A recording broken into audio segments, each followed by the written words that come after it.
make sure everyone's aware of that. So thank you all so much for joining. We'll go ahead and jump right into it. My name is Greg Villaboroco. I am the program analyst for the Senate Bill 1556 project, which is overseen by Jane Allen here on our screen. Thank you so much. So we are in the phase where one of the components for this bill was obviously to have some community input from our community partners out in the field. So we wanted to provide this opportunity for everyone to come together, provide their input, share any questions, comments, concerns they may have, and really just kind of have an opportunity to essentially compile that information, and most likely we are going to go ahead and have a second call after this because we do envision this being quite a robust conversation today. So we did send out an agenda in advance, so I did want to just go ahead and run through that really quick. We're just going to do a quick round of intros for folks who are on the call, and identify some of the key staff. We're going to do a quick summary overview in terms of which section specifically we're going to be looking at within the bill today. And then we're going to go ahead and open it up for discussion, questions, comments, and input from the community from all of you. So without further ado, I will go ahead and turn it over to Jane Ellen, if you'd like to take a second. Hi, everyone. Thanks for joining us today, and sincere apologies that we are behind the time on implementing this legislation. We are intending to go as quickly as we can, meeting all of the requirements in the legislation. So thank you for your time and your effort in this. I do want to point out that there is a lot of different details across the spectrum of the caregivers that serve APD consumers, so the home care commission and the home care workers, the public health divisions, in-home care agency rules, and then the rules in our licensing. And so to bring some type of cohesiveness is going to take us a bit of time to reach that expectation. So I just wanted to point that out. Today is, as Greg mentioned, this is the first in probably 2 or 3 meetings that we think we need to do, because the work group, if you look at the statute, says that we will develop criteria for the certification of workers serving APD consumers. So to get there and then develop that into rules in 3 different rule segments, or actually multiple rule segments, we're going to need to partner together to develop that criteria. So again, thank you for being here today, and we're going to start the process. All right, Denny Oakley. If you can just give your name and the organization you're with, and then we'll go from there for everyone. Thank you so much. Greg, did you say Jenny? Please. Hi, good afternoon. I'm Jenny Coakley. I'm the Executive Director of the Oregon Home Care Commission. Glad to be here with you today. Awesome. Thank you. Thank you. We've got Allison L., please. Hi. I'm sorry, I'm terribly unfamiliar with Zoom. Allison Lee, listening and observing. I am with Consumer Direct Care Network. Wonderful. Welcome. Beth Pacheco. I'm a support broker with public partnerships through the Employer Resource Connection Program. Wonderful. Welcome. Eugenia Liu. Good afternoon. I'm Eugenia Liu. I'm with the Oregon Healthcare Association. Thank you. Thank you. Justin Wilhelm. Hi, everyone. Justin Witham. I work for DHS Government Relations. Thank you. Christina Kraus.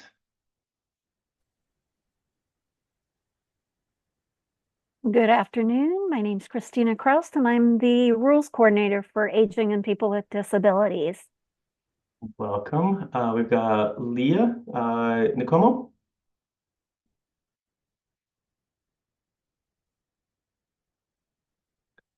Maybe we don't have Leah on audio. Okay, let's move on to Molly Pearson. Hi, good afternoon. I am the lead for our 8 counties through Public Partnership and Oregon Home Care Commission, and Beth is part of my team. Wonderful. Welcome. Monique Clark. Hi, I'm Monique Clark. I'm the Senior Disability Services Program Supervisor with Rogue Valley Council of Governments, serving District 8, Jackson and Josephine County. Great. Welcome. Paul Johnson. Hi, I'm Paul Johnson. I'm the APD Medicaid Services and Supports in-Home Policy Analyst. I'm also a commissioner on the Home Care Commission. Welcome, welcome. Rachel Hansen. Hi, everyone. Rachel Hansen with SEIU, Local 503. Welcome. Robin Brandt. Good afternoon. I'm the Rules Coordinator for Vocational Rehabilitation. Great, welcome. Sean Staub. Hi, I'm Sean Staub. I'm the Healthcare Director for SEIU Local 503. Great, welcome. Tina Treasure. Hi, I'm an aging and disability advocate and have been for nearly 50 years.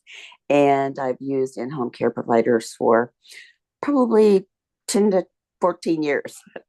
Thank you. Oh, welcome, welcome. And we have Xenia, who may or may not be able to unmute here because I see they're logged in remotely. And I know we had a couple of late additions. Looks like Max, if you want to say your title and what you're here for, sir. Max Brown.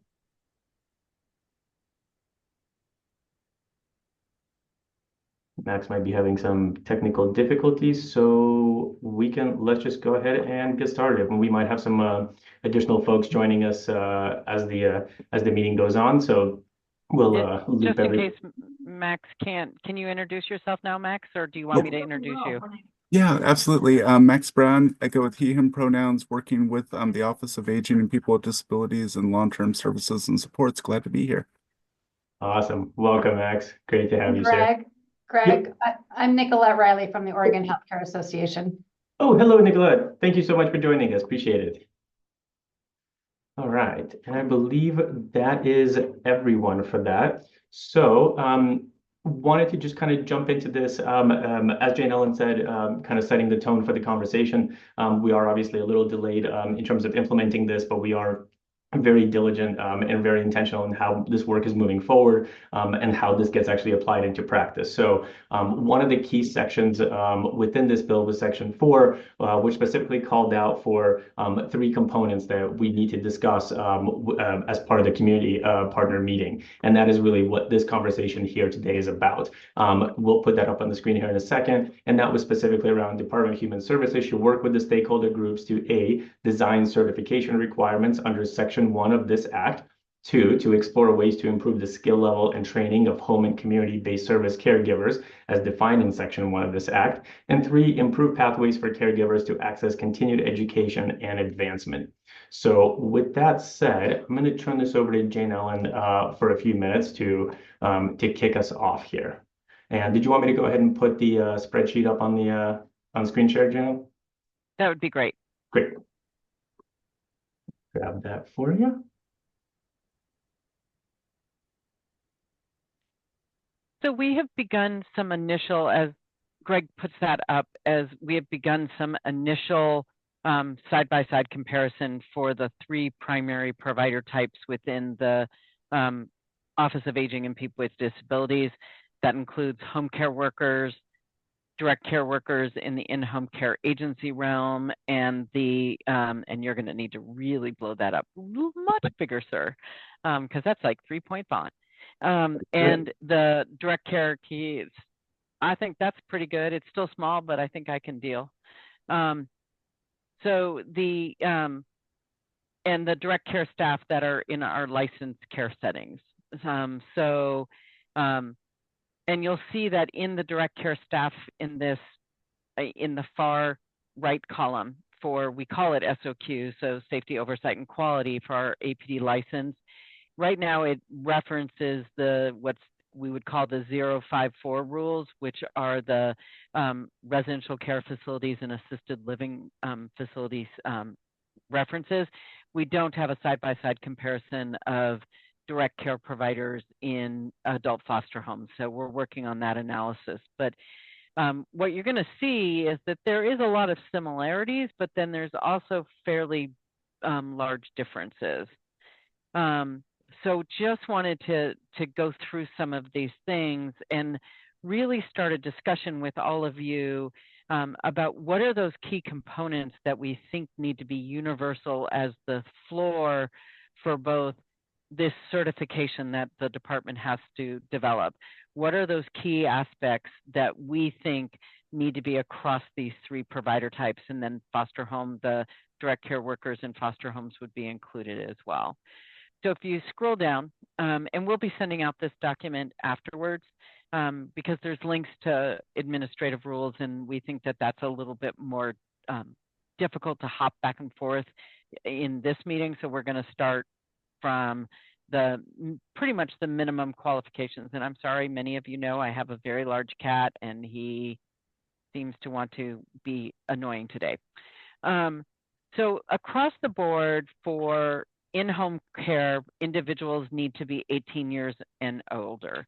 In licensed care, an individual can be under the age of 18, but can't perform all of the tasks. And they have to be under direct supervision when providing direct care to an individual. So that is a difference in our systems. Would everybody want to take those one at a time or just keep going?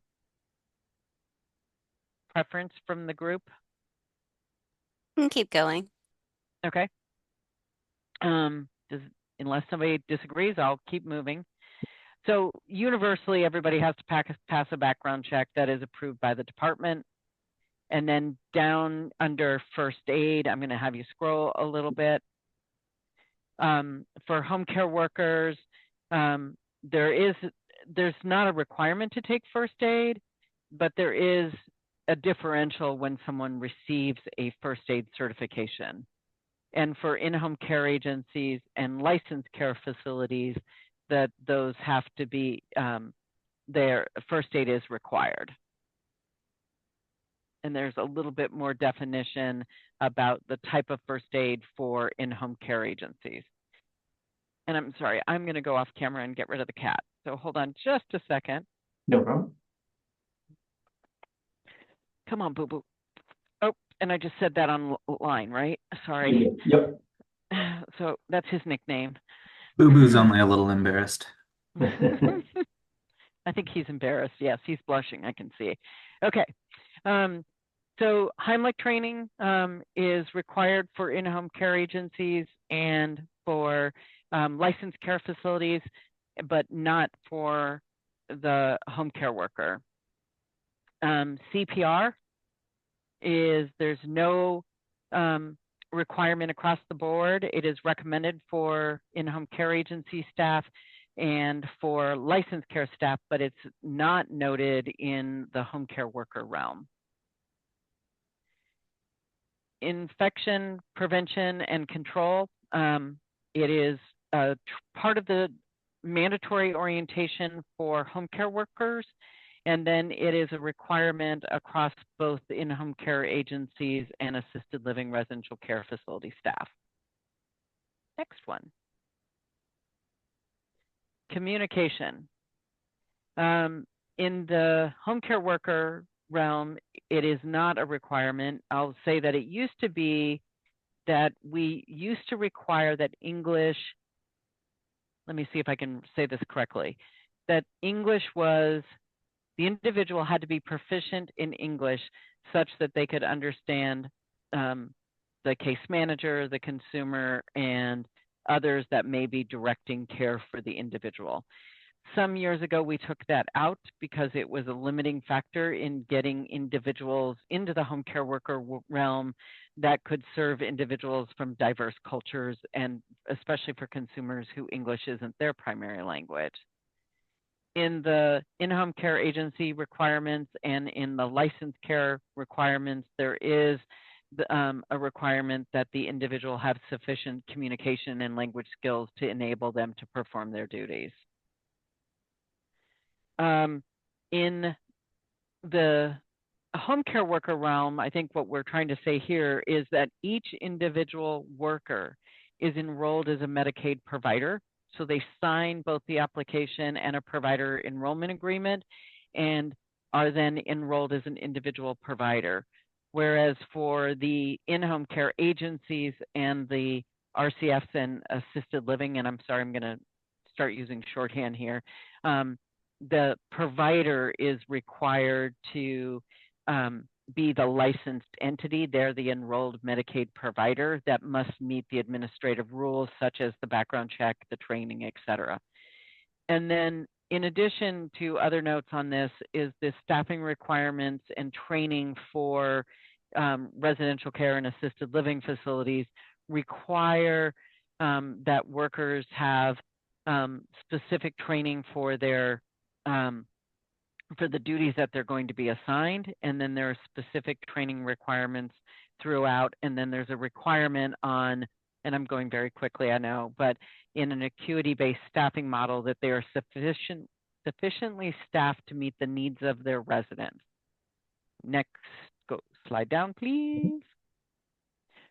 So for certification, there's not really any certification for in these provider types. There are caregiver qualifications, but not certification. So as we move towards certification, what does that look like in our system? For home care workers, individuals have to be certified to get specific differentials. So for individuals with ventilator-dependent quadriplegia or similar tasks, or individuals with similar conditions, community health worker, the exceptional personal support worker or home care worker, enhanced personal support worker or home care worker, and then professional development and the first aid are all certifications that give the individual a bump in pay. And there's Can I nothing ask a that. question? Sure, go ahead, Rachel. On the certification requirements, is there anything that indicates why this wouldn't just be baseline? Like a synonymous certification requirements would be synonymous as becoming certified to do the work versus having a specialized certification.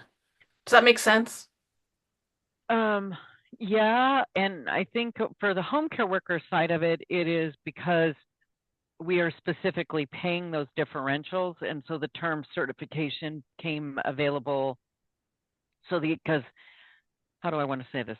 Some of the differentials are because the person has gone through training, and regardless of who they're serving, they get the differential. And for some of the other differentials, the individual is both certified and the consumer needs that service. So that's, I think, why we've called it a certification, because it's a slightly different than you're going to get the wage, if that makes sense. I think it does. For the purposes of 1556, can we clarify that the certification requirement is just a requirement to be certified to do the work? Potentially. So it would be more general, almost like individuals providing the services and supports, I'm making this language up, must pass a background check, must do their required training, and must be certified to provide the level of care that they're providing. Right. Yep. Thanks.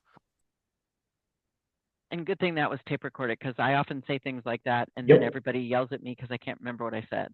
They don't yell at me. They're like, you said it so well.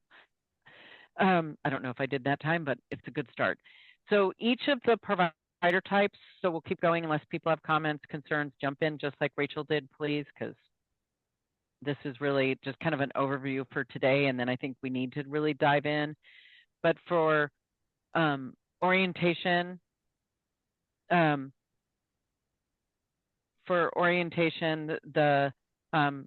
of the programs have a different level of orientation, and the in-home care agencies and the home care workers must have 4 hours, and I don't think there's a minimum number of hours.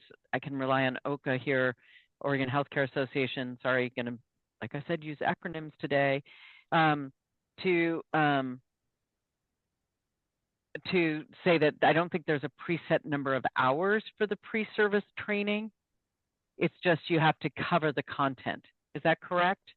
Yeah, that's correct. Okay.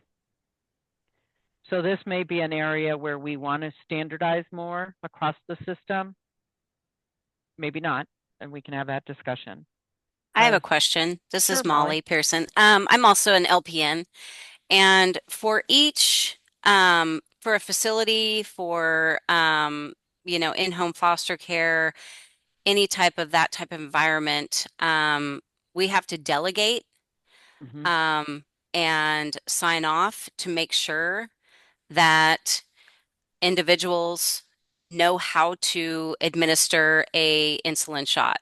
They know how to document um, opioids. They know how to, I mean, I'm just wondering, it says that, D, medication safety. What medication safety is being done for the home care workers? Sure. So in the home care worker realm, individuals, the consumer can either have let me start with, the consumer can self-direct their care, including telling their home care worker how to deliver their meds, which meds. They can load their own med boxes. They can have their home care worker do that. And there's no requirement in that self-directed program to have nurse delegation and nurse monitoring. The consumer can choose to have nursing, what we call long-term care community nursing services, which helps with nurse delegation and monitoring and So, teaching. for example, in a facility, we have a designated medication aid. So, with that, designation of a medication aid, when the narcotics, which are always locked, are in a separate area, there has to be two people that each time a narcotic is administered, it has to be the bottle has to be counted. Now, I understand this is taxing for each individual person, and our crew of four covers 8 counties. I mean, I get that. My personal issue is that I'm not understanding where the safety is for the for the consumer, Sure. because as ERCs, we get a ton of complaints and issues that medication is taken, or different things like that. And so I'm really wondering about this medication safety and how it can be better monitored. um, as ERC, I have made medication books for particular consumers and showed I've actually trained them to how to, administer and fill pill boxes and things like that, because there is such a miscommunication and uneducation for these poor caregivers, that they're being thrown into this and expecting to know this. And you're really working with very severe. I mean, I have some consumers that are on 21 medications. Yeah, I hear what you're saying, but I think that there's a line there between a program that is self-directed and the individual who is choosing to do that total self-direction, and then a spectrum across that no, they want nursing, delegation, monitoring, teaching, etc., or they want to go to an in-home care agency or even into a licensed care facility. So it's a spectrum of that. And in Oregon, we have never required that home care workers get delegated if the consumer is self-directing their care. And I'm not saying that there's not concerns there, but even when we look at serious incidents, we're not seeing a disproportionate amount for those individuals in self-directed care. Okay, that's fair. It's just I'm new to the state, as far, for the last, well, 5 years, but I've always been hospice nurse in different facilities and things. So, my background is kind of like, when I came here, I thought, wait, what? Like, it's not monitored? So thank you for clarifying. Yeah. Yeah, I know that, like, a lot of people, when they come into the program and start working with some, within the system, are really surprised that we don't require nurse delegation for home care workers. But it really is because of that true root of these individuals have chosen to self-direct their care. Which I encourage, 100% is why I joined this team. I love self-direction. But again, I was just stating for the concern of the consumer. So thank you. Thanks. And I do think, correct me if I'm wrong, Jenny, I think you've seen the training in more depth than I have. It really is around making sure you're following the labels, make sure you're following the expectations, but I have not seen that training in quite some time, Molly. Jenny, I don't know if you want to jump in. Yeah, it's basically following the 5 rights, and I'm not going to be able to recite them all. The right medication, the right time, the right dose, the right person. I'm sure there's some other things, being aware of different signs that there's an issue with the medication, where to go for help, different things like that. Yeah. I've seen the training, so it's not bad. Okay, thanks. You're welcome. Next line.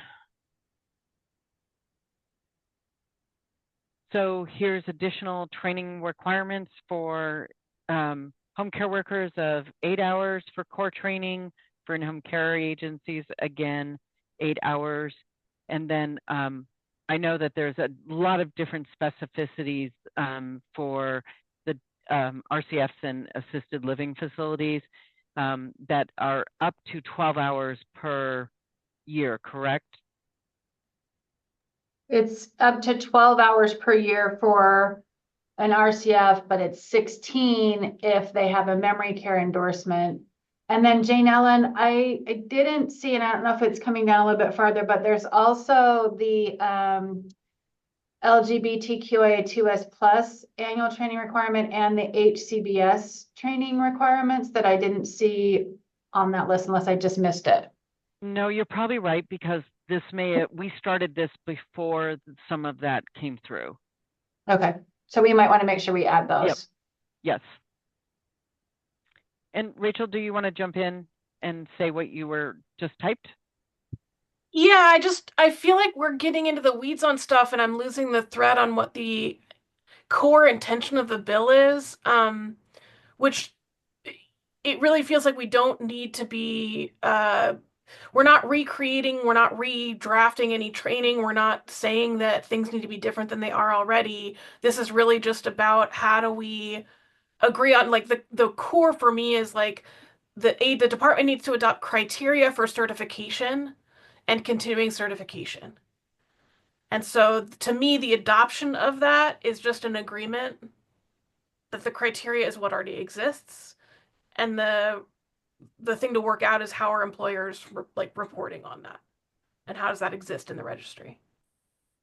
So at least when I read when I listened to the original testimony on the bill, it seemed like to me that the intent was to make sure that there was standardization, at least some level of standardization across specifically the APD delivery system. Perhaps I'm wrong on that. I don't know what others think about that. I mean, if we're just saying, I'm going to make this up, that the training to be certified and to be on the certified registry, you must follow these rules if you're a home care worker, these rules if you're an in-home care agency, and these rules, if you're providing care in a community-based care facility. So at least from SEIU's perspective, there was not an intent to move us towards some level of consistency.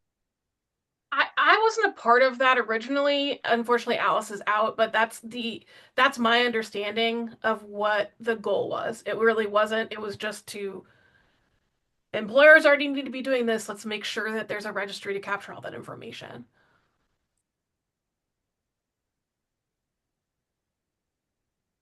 What do people think about that? This is this is Tina, and I had my hand up, but Oh, I I'm don't sorry, know. Tina.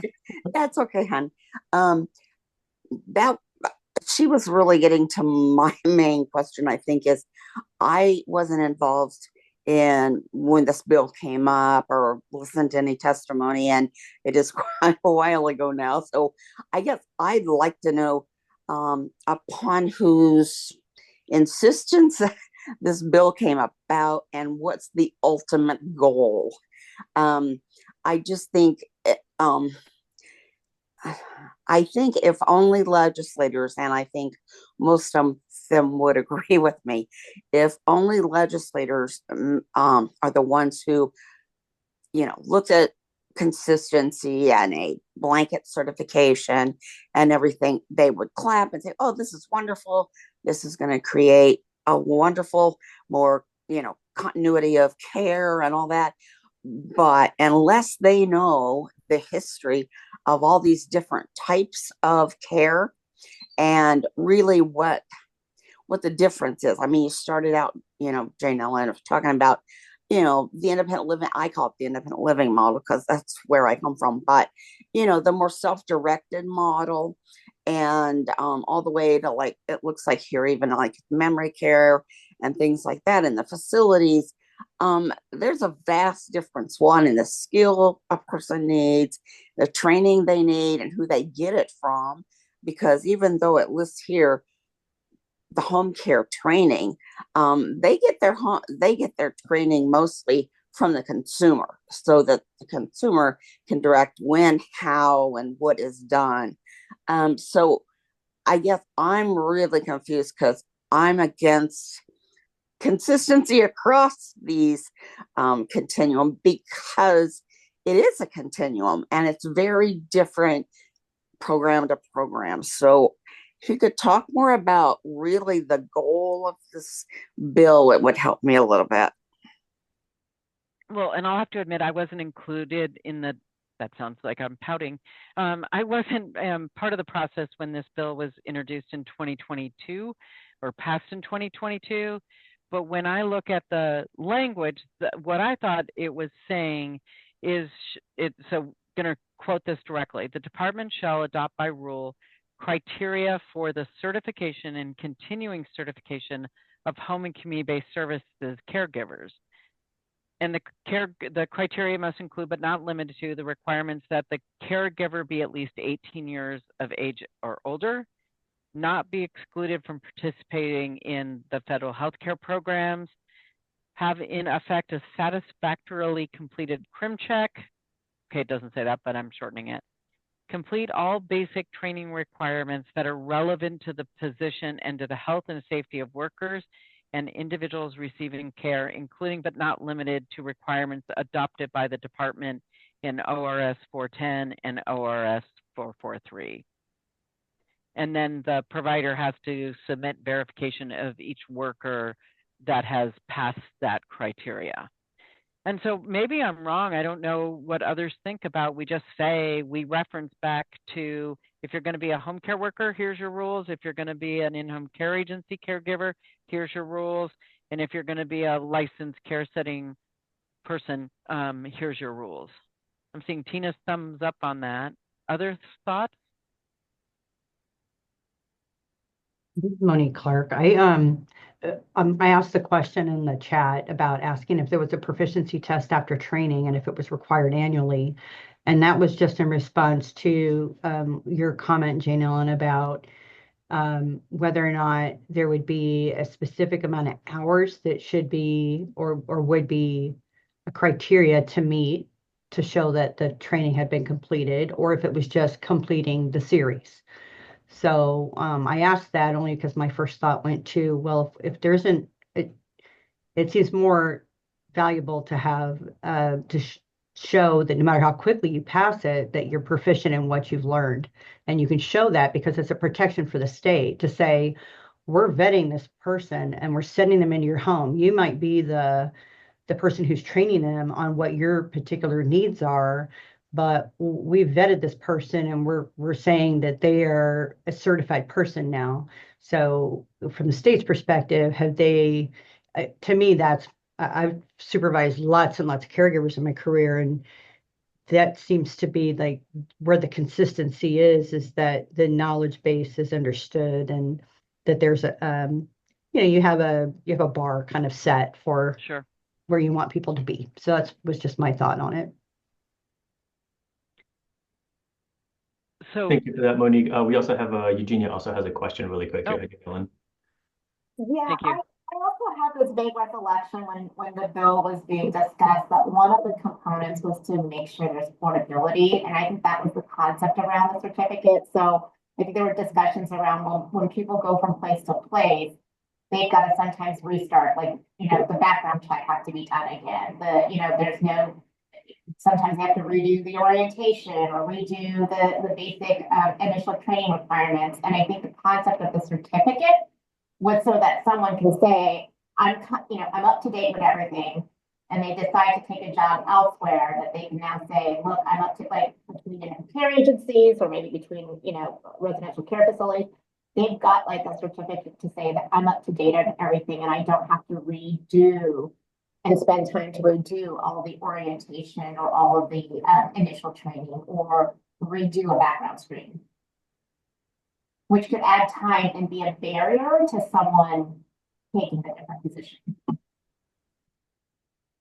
Well, and I can also see, Eugenia, that if you do that, then you do have to fully align, because all of the, and I think to have portability across the spectrum, I mean, we have some portability on the background check, but you would have to ensure that the trainings totally mirror each other.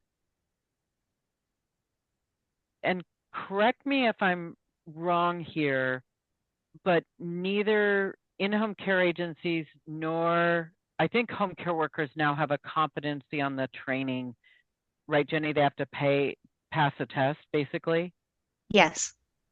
But I don't know if that's true for in-home care agencies and the licensed care settings. Can I jump in? I have my hand Sure. up. I'm just not sure if we're doing hands or not. We're trying, but I can't see them for some reason. So it's and neither can Greg. So it's making it difficult. Oh, I got you. I mean, I think to Eugenia's point, even if that was part of the original intent, I mean, I don't see a lot of that language reflected in the actual bill. Like, I don't know whether it talks about portability. I also think we need to recognize that, like, if that's the work that's ahead of us, that's work that should have been done 3 years ago. The time has now passed. Like, we are not in a place to execute this if what we're trying to do is enact a bill that creates portability across the sectors.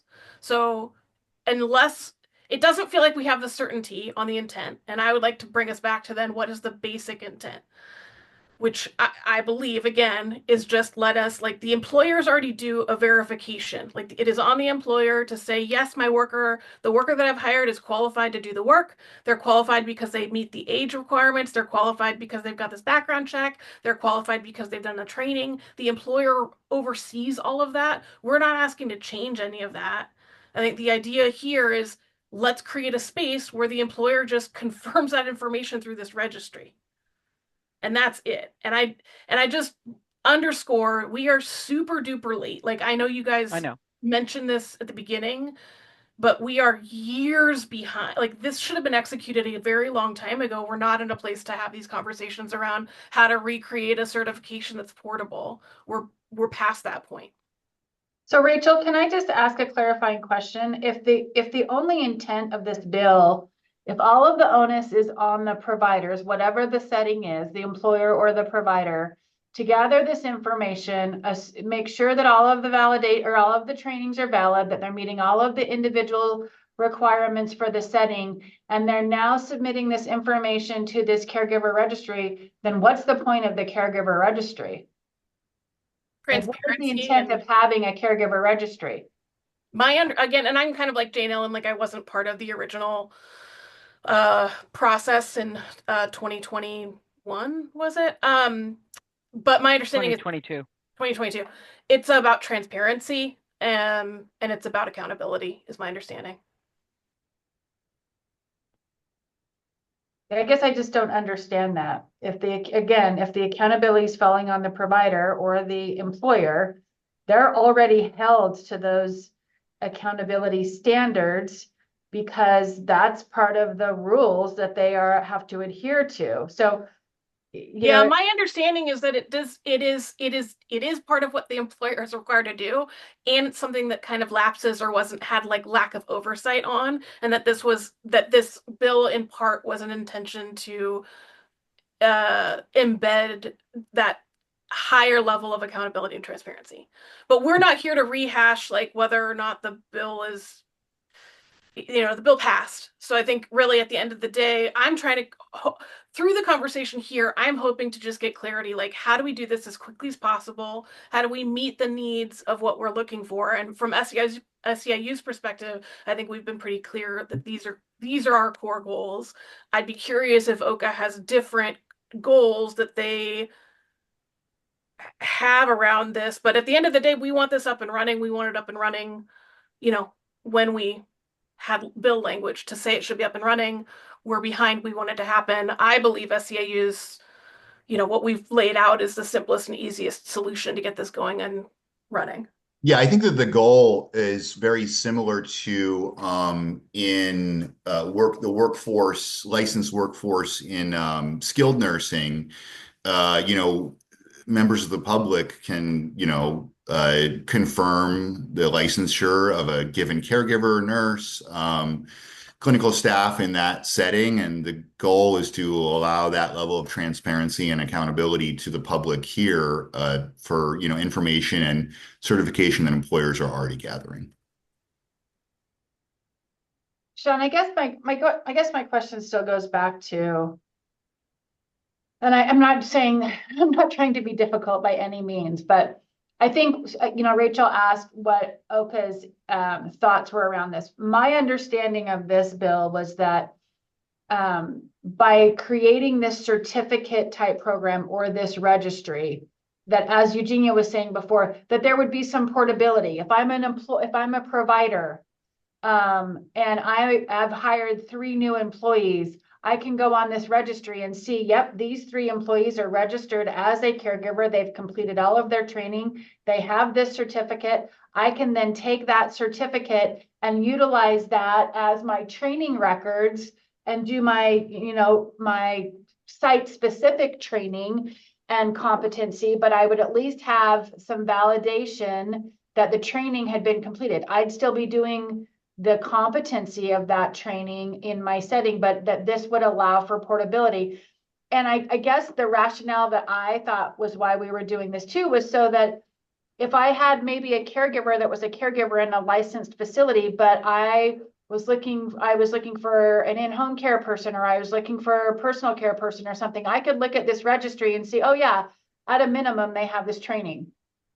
The other thing that I thought this was intended for, and I'm like scanning the statute right now to see, but I also was under the impression that we run into an issue where a new caregiver is hired and they go through their pre-service training and they have 30 days to complete their personal care training. And I'm talking specifically about an ALF RCF setting.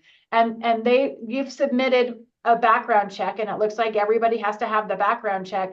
But in the meantime, these individuals are in your facilities, they're in your communities, they're in somebody's home or whatever, providing services. And by having this competency, at least we show that they've had a background check, that they've been approved through a background check. So while we're waiting for the new background check, and also some way for the department that all of a sudden, if an individual, regardless of whether they were in-home care or in a licensed setting, if they were found to be accused of specifically the individual of abuse, that arguably there would be some way to track that so that someone who was having abusive tendencies or had been accused of abuse couldn't just jump from facility to facility or setting to setting until they, quote, got caught. So I guess that's, I think, what our thoughts were around this registry. But if this is just hey, I've gone through this training, the providers are putting this list together, I guess I don't understand what the intent of this ever would have been. I guess we just don't need to understand the intent of the bill. We need to enact it.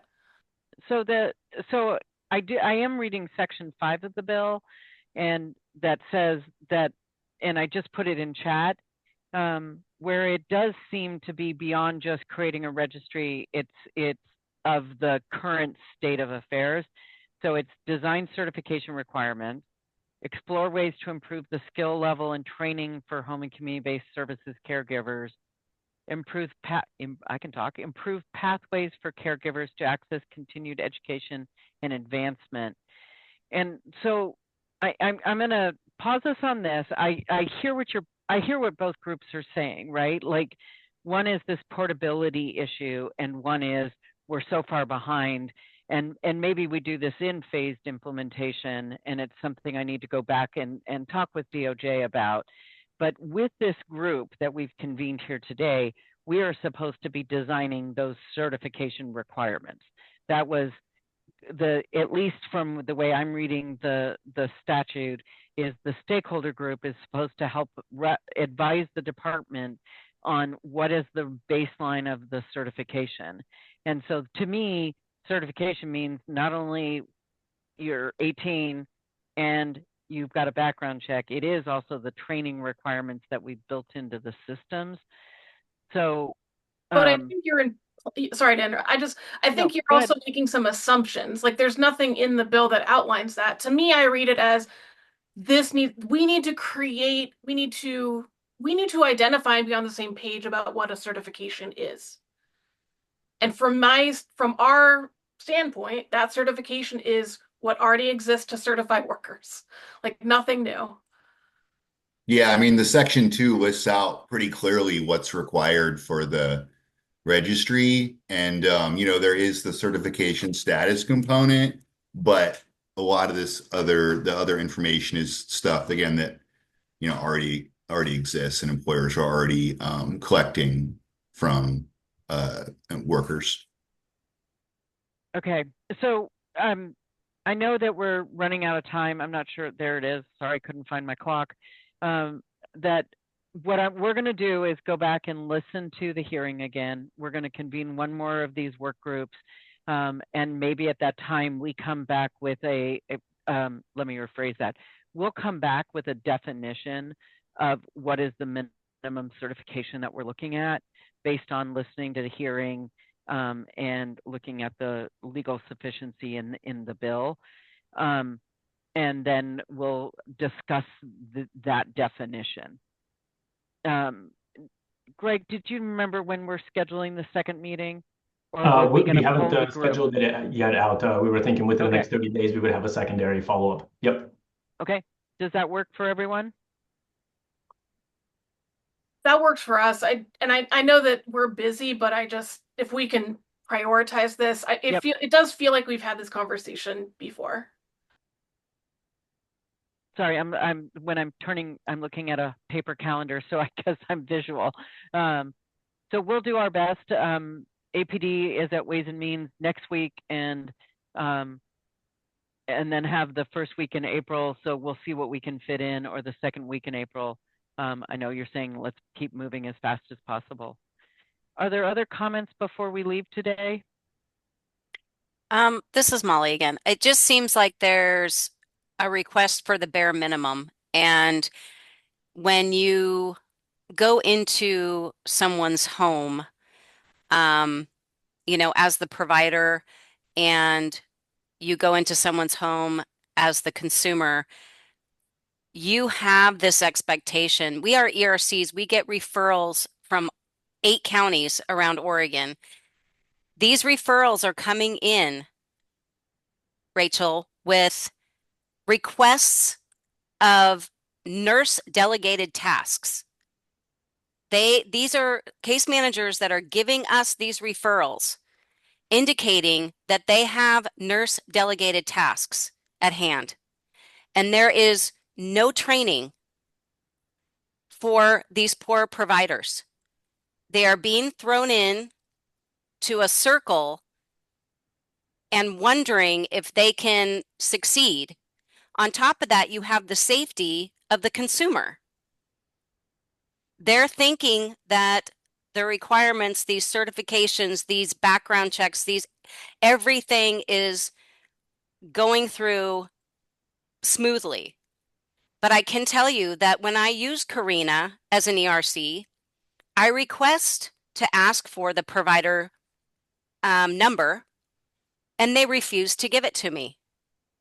So I want to know, my question to that is, why would a provider not want to give their provider number when I'm going to give personal information about a consumer? It's not just the bare minimum. I'm sorry. It's not. Maybe we can, it sounds like you're talking directly to me, and I'm happy to like put my email in the chat if you want to talk offline. But just as a reminder, this is not about Carina. This is a totally separate registry about a different workforce. I'm well aware of that. I'm just indicating that from registry to registry. Okay. I'm gonna pause it there. I'm sorry, was somebody else jumping in? Oh, I was Jane Ellen. Go ahead, Tina. Tina. And what I wondered is, and I should have read the bill. I read it 2 or 3 days ago, and I've read 2 or 3 more since then, so I apologize. But is this registry to be community facing, or is it just like for the department, or is it just for employers? And if you're saying employers, it's public. Mm-hmm. It's public. Okay, then earlier, I just want to caution some people about getting too far ahead of being able. I like the idea, quite frankly. You wouldn't believe some of the things I went through, but you're not going to be able to put I allege abuse against this person or something. I mean, that stuff cannot go on a public facing website. So, I mean, anyway, this is very complicated, or we're making it very complicated. So I was just trying to understand whom this registry is for. I would encourage folks to check out the OSBN CNA registry. I mean, this already exists within the state of Oregon for a very similar but slightly different certification level, workforce, and just check it out. It's I think that really should be what our goal is here. And I think I totally appreciate and hear the conversation around the creation of standards and the portability interest. I just think, like, given the timeline where we're at, we gotta get moving on getting it off the ground, and then I think fleshing it out more. And portability within the different settings, right? Like, we're talking about portability within the in-home care setting, portability within, no. Okay. Well, I don't know. I mean, I'm going to go back and listen to the hearing. Greg and I are going to do that with the other policy staff here that are on. We're going to come together with what is a certification and bring back that draft for everyone to discuss. We will get it out at least 48 hours before we meet again. I'm giving us hard deadlines because it helps me. And then so you guys can all review it before, and we can come back and discuss, because I do think part of what I'm worried about, and we'll end there if that's okay, because we're almost out of time, but is if we're saying this person is certified and someone says, okay, I'm going to hire them as a private pay individual, or I'm going to hire them to work in my adult foster home or RCF because they're on this certified list, but that certification doesn't meet the expectations that are spelled out, like that concerns me. Is I don't think people, from experience, people will say this person is approved by the department, and therefore, because they're on this registry, they can care for my loved one. And that'll concerns me. I also very clearly hear, I understand SEIU that I've never done this before where we have not reached a statutory deadline. So I totally get the need for moving as quickly as possible.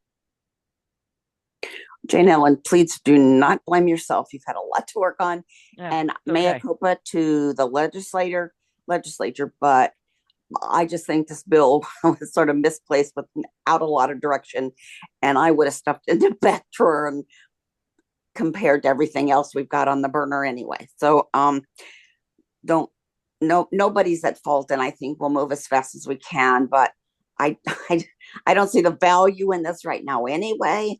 So why are we going to hurry and set our hair on fire to get it done, other than the legislature? And we can say sorry. Thanks. Thank you. Okay, I think I'll end with the goal here is to ensure that we meet the statutory requirements, that we ensure the safety and well-being of the people we're here to advocate for, and that workers have the training and the background they need to be able to do the job that we're asking them to do. So I think those are the three things to always keep in mind. And we'll get the meeting invite out as quickly as possible. And then, like I said, 48 hours before the meeting, we will get you a draft of what is certification. Great. Thank you, Jane. Thank you, everybody. Bye. Thank you, everybody.